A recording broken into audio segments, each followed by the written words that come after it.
Hello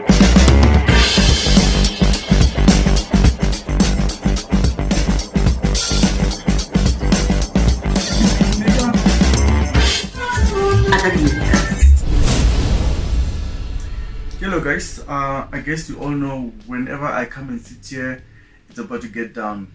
And yo guys, I'm not okay. The reason I'm not okay is because I just watched a television program on Moja Love. It's called I'm a Bishop. They were featuring a lady by the name of Sihle. Sihle was talking about all different kind of fake prophets that she's encountered. And she mentioned a church downtown Johannesburg in Small Street, I think.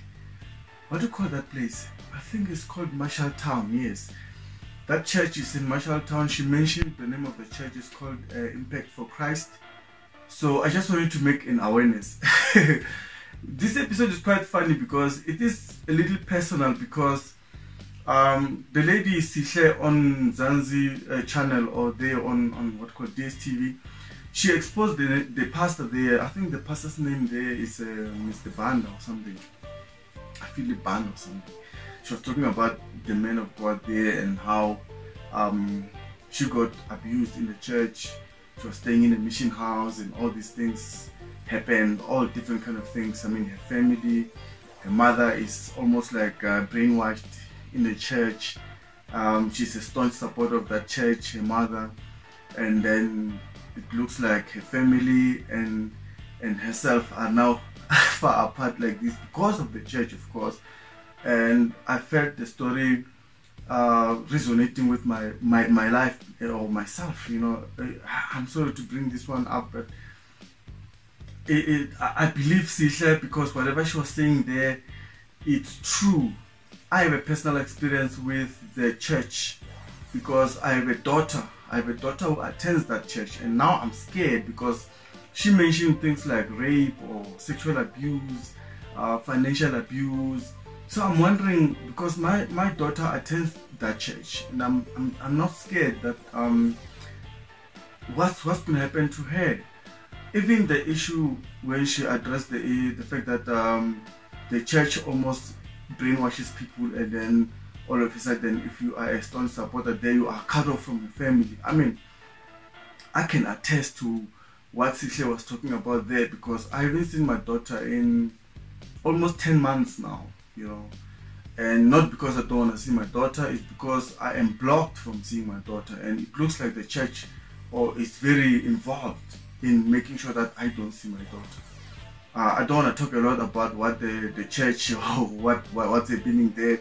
What I've seen for myself personally, you know, I've seen people come to my home, you know. I'm not gonna mention it here, but it looks like it's a true story what Sihle is saying. And then when Sihle mentioned the name of the church and the name of the pastor, I actually jumped off my couch, because I was watching the episode and I was like, oh my gosh, is this the same church that I know where my daughter is attending? You know, because I'm starting to wonder if my daughter is also going to go through the same experience as Sihle has gone through, sexual abuse, all these things. I mean, we have a lot of fake pastors in South Africa where kids are groomed and are brainwashed from young age, and they get raped by these pastors, these fake prophets. And I'm actually gobsmacked, and I'm actually pissed right now that it's being allowed to happen in South Africa. You know, you cannot tell me that ministers or police or people who are supposed to protect South Africans don't know about these shenanigans, these kind of churches, you know. And the problem in South Africa is the fact that you have lots of government people who are greedy for positions, who go and attend these churches, these big mega churches, these fake churches, fake prophets churches, and in anticipation or because the fact that they want big positions, you know, they are promised big positions and all of this. And it's quite sad that nothing has been done for the past years. Whenever people who have been talking, Bishop Maponga, all of these prophets that have been coming out and talking, you know, Solomon has been talking a lot about fake prophets in South Africa, but it looks like he's just being treated as an angry child. You know, maybe even myself, I'll be treated as an angry father or an angry ex or something like that. But I feel I don't know what to do right now. Maybe there's recourse, there's something I can do about it. It is scaring me that my child attends to that church. For me, that's the biggest issue. The fact that my child attends to this church, she goes there, she attends Sunday schools there, and she loves that church, you know. And I know that she hasn't seen her grandparents in 2 years. My child hasn't seen her grandparents in 2 years. So clearly she is being cut off from her family. Now it's me. I cannot see my child. And then I'm hearing these allegations on TV that this and this and this happening, and it includes you being cut off from your family. And now it's happening to me. And I'm getting scared. I'm actually getting scared. I know that it is almost like a personal touch for me, but it is a story that is there, that is out there. Everyone is talking about it. When I first saw Solomon talking about these fake prophets and all that, I thought he was just joking. But then, dude, when I saw Sihle, the lady talking on this channel, Moja Love, the Ama Bishop, I think is the name of the show, I got scared because I know someone that is so close to me or who goes to these kind of churches, you know. So I'm very, very worried, guys. I'm not okay. I know that there's been a lot of complaints in South Africa with regard to fake churches, fake prophets. We've seen people being given grasses, or eating grass, or given petrol to drink, you know, in anticipation of miracles in their lives, and nothing has happened. Some people gave millions to these pastors in the name of God, you know, and that's the sad part, that these pastors come to South Africa and exploit the fact that people are insecure financially. There's no jobs in South Africa, and people are desperate for success and jobs and all these good things, but then they are now subjected to these kind of experiences where they have to go through, which it involves rape, you know, which is like the worst thing that can happen to a young lady, you know. And it's scaring me that it's being allowed to happen in South Africa, because apparently most of these pastors, most of these bishops that come to South Africa and operate as pastors or bishops in their own countries, they are not wanted. They are treated as criminals. But in South Africa, you know, it's home. I feel like South Africa is there's too much freedom in South Africa. There's just too much, it's just too much. Anyone can just come here and just open a church, and then they get rich fast, you know, because people are desperate. They will do anything. They will give you money because they will give you their last month. They can even give you their house because they're desperate for miracles in their lives, you know. And the kind of you know, this, let me maybe share this story with you. It's a story I was sharing with my brother back in Mapopane. I was in Pretoria the past week, you know, and there was umsebenzi, you know. This is the Ispandla. And then I asked my brother, why are we having this thing? Because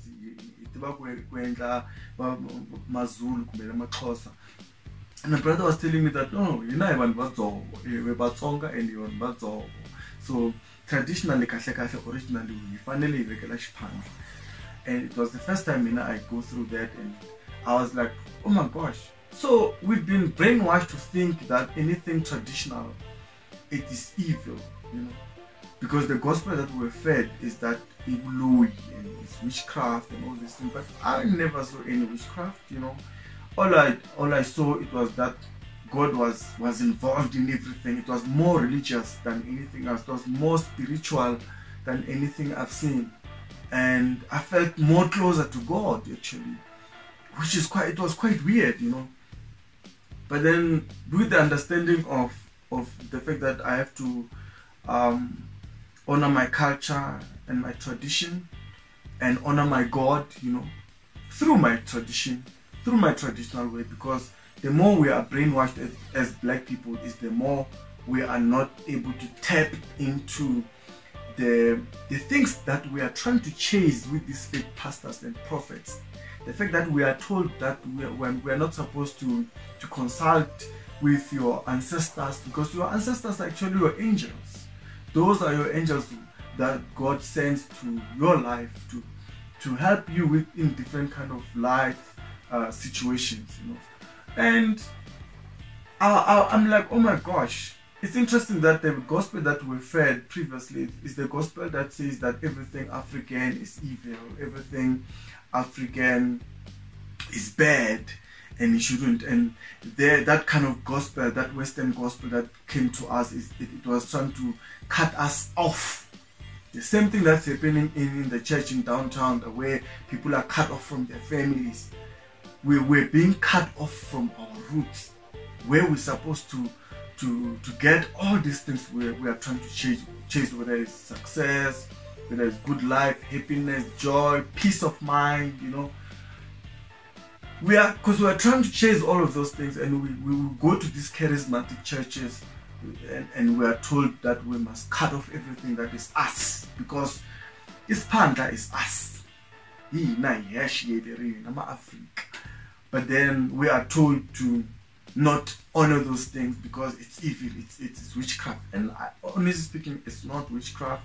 Well, I know people are going to say a lot of things, but it's not witchcraft. It is witchcraft when you've never gone through it, or you've never seen it, you've never sat there and see what happens and what you do, what is being done, then you say it's witchcraft. But once you go through it and see what's happening, then you notice that it's not witchcraft, you know. And the interesting part is the fact that God is being involved in all of these things. It's the name of God is being called in there. God is the leader of all those things, you know. That for me was an eye-opener. I had never experienced it before, and I was like, oh my God, I actually thought it was something to do with muti, you must put muti. There is nothing like that. You are just praying, and you are praying in an African way. The more you pray in an African way, is the more you connect to your ancestors that know where your blessings are, that know where your success lies from, or what you must do, what kind of corners you must turn in order to achieve whatever you're trying to achieve, you know.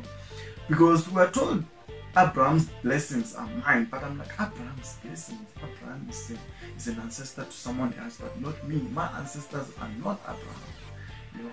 So it's a deeper discussion that I know that is going to cause a lot of comments down below, but I was just shocked to hear that a church where my daughter attends has allegations of rape, financial extortions, all these things. It's all alleged. We don't know if it's true. So we saw the lady that was speaking out about these things on TV. So I choose to believe her, but the reason that makes me to believe her is the fact that I have a family member close to me that attend to the church, to these kind of churches, and whatever she said there on TV like matched with everything that I have gone through personally with this kind of churches, or with that church per se. So I just wanted to say, guys, be aware out there, be on the lookout. Don't neglect your own Africanism, and don't forget the Lord your God, because the Lord God is the creator, He's the master, He's Jehovah Jireh, you know, the Lord that provides. But then when you are being told that you must cut off your family, you must cut off your way of praying, or the African way of acknowledging God in your life, it is a problem. It is problematic, guys. Maybe we need to do a lot of reading and research into these things, but us Africans have been cheated when it comes to the way we're supposed to connect to God. We've been lied to, and I believe that we've been lied to, and these fake prophets are exposing the lie for me, are just making everything come out just like that. So my daughter attends to the church, and there's been allegations of misconduct with regard to women in the church. That is a cause for concern. That's why I'm doing this video, to make awareness to everybody out there to be on the lookout and be Phakama Africa, Fuka Africa, Vuka Africa, and stand up for your children. So it is a sad one. It's a sad one, guys. So please comment down below, share your thoughts. Have you been to that church before? I've been there. But when I visited the church, honestly speaking, I didn't see anything bad when I was there in the church. But with regard to what Sihle has said, and also with regard to what has happened to me, what's happening to me in my life, personally, I agree and I believe Sihle. Sihle is telling the truth. Because I've seen it, people have been cut off from me, and people have been cut off from their families via the church, which is quite sad. So I can only say that it would be nice if people who are coming from the church, who attend the church, to come out and speak out and tell the truth, so that we can save an African woman, we can save the next African daughter from going through all this abuse that is happening in these miracle churches, prophetic churches, you know. Because there's nothing wrong with prophetic churches, but some of these churches are just taking Africans for a ride, and I believe that this is one of them. But the saddest thing about these churches is the fact that once you are in there, you never see the wrongs that are happening in the church. And if you do see the wrongs and trying to come out or go out or leave the church, it is so difficult to leave the churches. I don't know what they're using, or if they're using muti, or they're using what, maybe it's because of the effects of being brainwashed. Then you are not able to take a wise decision on time. It is quite frightening that you will not see the wrong things that are happening within the church. And most people that go to these kind of churches, they usually defend these men or these fake pastors, you know. It's quite sad that we are living in this kind of society where people, however educated they may be, but once they're inside these kind of churches, they cannot think, they cannot be rational, they cannot think with their brains. I don't know what what happens, like something, it's like they are being blinded, like they can't see the wrong things that are happening within the churches. But the only wrong thing that I've seen, that I've experienced, is the fact that my family member has been cut off from me via this church. And Sihle is right. Indeed, it is happening. I believe Sihle. People need to believe Sihle. But the courage rests with people that are inside those kind of churches to come out and speak out and be honest and tell the truth. Because when people tell the truth, then at least we can save an African child, an African woman from being abused by these kind of churches. Because most of them are fake. Most of these churches are fake. What kind of church that starts at 3 a.m. and ends at 11 p.m. or 10 p.m. every Sunday? The only time these people who attend these churches have with their family is maybe during the week, maybe once or twice. Because usually on Monday there's prayer, Tuesday there's prayer, Wednesday they're always at church. You never see them. They're cut off from their families. You can never see them, you can never spend time with them because they're always at church. There's nothing wrong with going to church. There's nothing wrong with going to church to pray. Everything is right with going to church to pray. But a church that started at 2 a.m. I only started seeing that church in South Africa. These churches, especially if you are a chorus leader or you are one of these people that are partaking in the activities of the church, you have to be there at 2 a.m. or 3 a.m. in the morning, every Sunday morning. And you are the last person to leave. That means you have to leave the church at around 10:30 to 11, which is like if you have children, if you have a husband, when do you spend time with your family? You know, it's quite sad, and it's usually women that are being targeted, that are being forced to go through this unprecedented actions or behavior. Mostly are women that are targeted.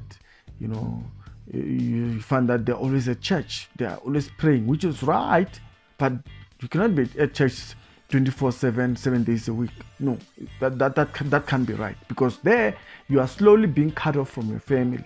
That is the one method they are using to brainwash people. So you no longer value your family. What kind of church that doesn't value the families? I mean, if a church is a true church, if a church is a true church with a true prophet, then family, they should know that once you cut off the family members, church members from their families, then they've deviated from the word of God. Honestly, they have. You cannot have a church that cuts everybody from their family. It's wrong. It is totally wrong, and it's being allowed in South Africa, unfortunately. I don't know why. I actually don't know why we have a commission of the CRL Rights Commission. With the CRL Rights Commission in place, South Africa is unable to contain the situation. That is a sad moment.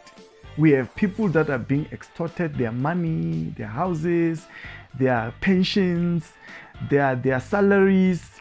I remember a story where a friend of mine, I won't mention his name, when we attended the church one day out in Midrand, and then they were told that they must pay half salary to the pastor for the next 8 months, only to realize later that the pastor had actually moved this family to the US, and that money was being used to pay for the pastor's kids' school fees out there in the US.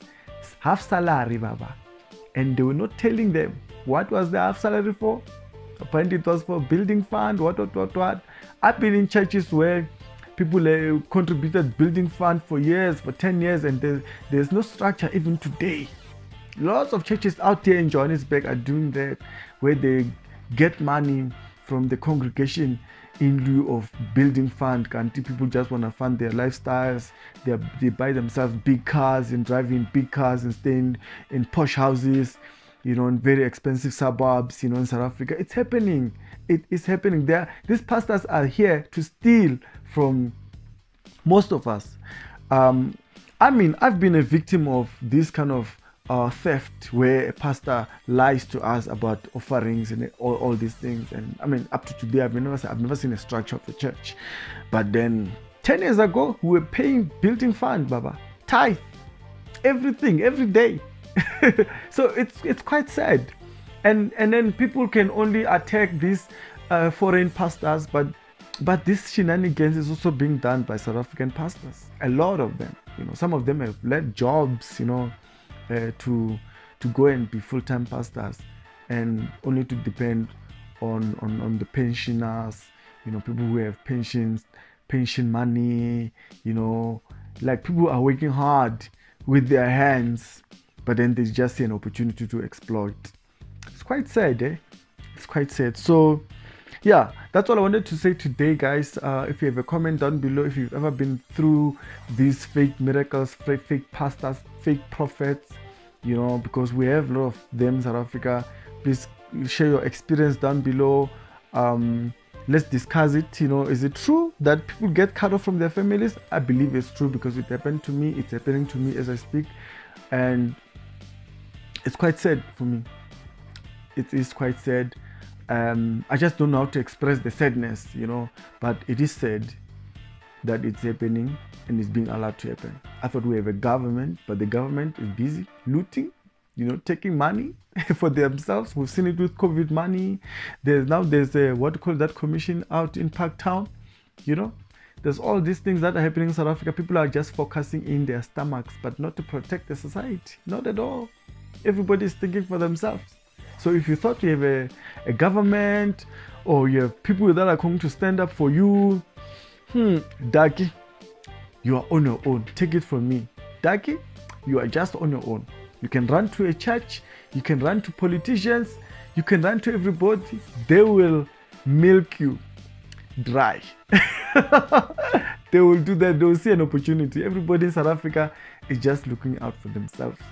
And unfortunately, as black people, we have been taken for a ride for too long. And I feel like it is time for this shenanigans to stop. And it's only people from the church who can make it stop. People from outside who don't attend church can speak, they can talk all they like. People like us who don't even attend church, I actually remember doing an episode about how I left church, how I don't attend church anymore. And I actually didn't post that episode because I just felt like maybe I was too personal, you know. Maybe I was not even personal in that video like I am right now.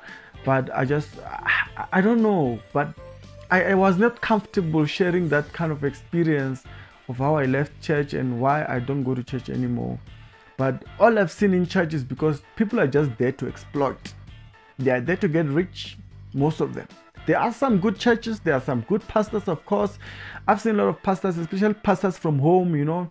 That's why if I have enough money, I like giving to pastors at home, not pastors who are here in Johannesburg.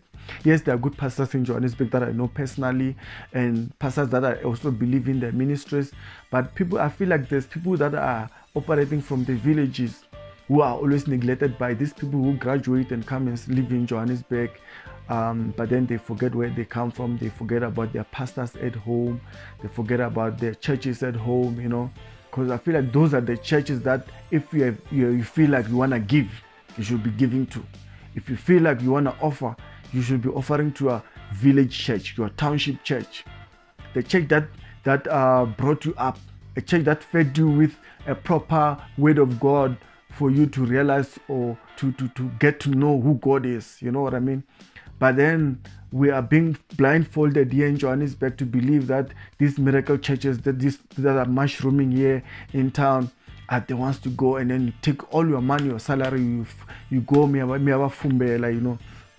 It is quite sad, and it's quite sad because when you die, when you get married, when you have a function where you need a religious sort of religious intervention, these pastors are nowhere to be found. They are too busy. You have to make an appointment. You have to book. You have to sometimes give them money for you to meet them so that they can help you or to pray for you. There's something called a prayer line. You know, you must deposit money, get a slip, and then you go stand in a queue and then get prayed for. It's happening in Johannesburg churches. And the pastors that are really doing the hard work, that have done the hard work in your life, are out there in the villages suffering, and you're not taking care of them. I feel like if there's a pastor, if you have money, if you feel like you should be taking your money to your home pastors at home. They're in Lusikisi, they're in Kandla, they're in Giyani, in Litsitele, wherever you come from. There is where you should be taking your money to, because I've seen a situation where a brother got married and then the local pastor didn't participate. They only gave them the hall because they said, okay, because you don't tithe in this church, you tithe in your Johannesburg church, so let your Johannesburg church run the situation. We are not involved. And I felt like the church was right, because the brother was tithing in Johannesburg, the brother was taking care of a pastor in Johannesburg, but then the pastor said to him, we're not taken care of, you know. So these are the things, and I feel like the pastors that are at home, I feel like those are the genuine pastors, because those ones are not chasing money. Those pastors are not chasing money at all. So it's one of the topics that I feel like maybe I needed to share with you, but this one is a personal one for me, and I have to do this and say this so that one day the person that has to hear this thing will hear that I actually made effort. But then I was blocked, I was cancelled, I was cut off. It hurts because this is a person that I love, you know. But then it is what it is. Hopefully something will change, something will give. We keep praying, you know, we keep making sure that we talk to God to guide us to how we're going to deal with this situation right now. But this one is a personal one for me. So thank you very much, guys, for watching. Don't forget to subscribe. Manda Gingrigan is my name. I guys, I'm Tessin Totora. Salut, menateti mail.